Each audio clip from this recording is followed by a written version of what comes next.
गुमरो कोट फतला जी मारवी गुमरो ऐं मुंहिंजो मुड़ुसु आहे अज़हर गुमरो जेको बख़्शल जो पुटु आहे।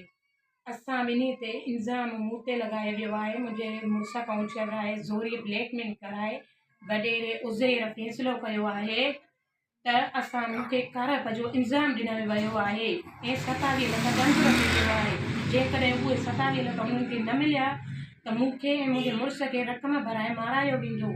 उहे माराइण वारा आहिनि माशूक गुमरो ऐं मंज़ूर गुमरो, दाऊद गुमरो ऐं आशिक गुमरो। इहे असांखे माराइण जे कढ आहिनि। असांखे कानून जे तरफ़ां मदद खपे, कानून जे तरफ़ां तहफ़ुज़ खपे।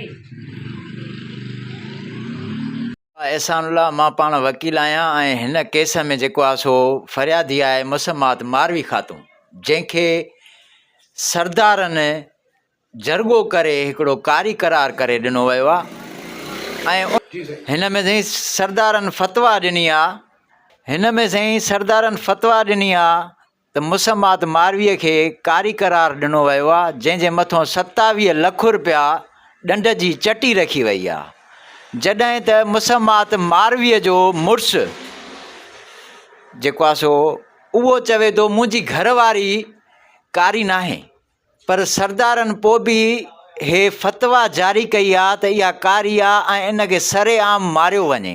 जेके हिन महिल ताईं दरपदर जी ज़िंदगी गुज़ारे रहिया आहिनि ॿई ज़ाल मुड़ुस, ऐं उन्हनि खे तहफ़ुज़ जे लाइ जेको आहे सो असां अपील था कयूं आले उहिदादारनि खे त उन्हनि खे तहफ़ुज़ फ़राहम कयो वञे ऐं हिननि जे मथां कार्रवाई कई वञे क़ानूनी तौरु, छो जो हिन जरगे जी क़ानूनी तौरु काई बि हैसियत नाहे।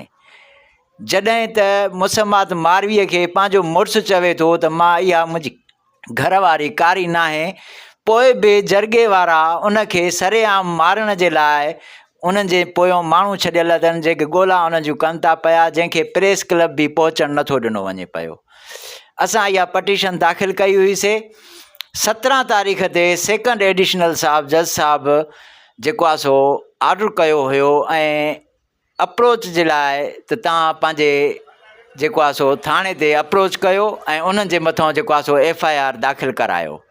पर हाणे उहा ऑर्डर जी कापी असां वधीक वठूं उन ते पोइ ॻाल्हाईंदासीं त जज साहब उन में कहिड़े ख़ुलासे सां थो अप्रोच करण लाइ असांखे चवे, FIR जो ऑर्डर करे थो या सिर्फ़ु अप्रोच थो चवे, इहा ऑर्डर में ख़बर पवंदी।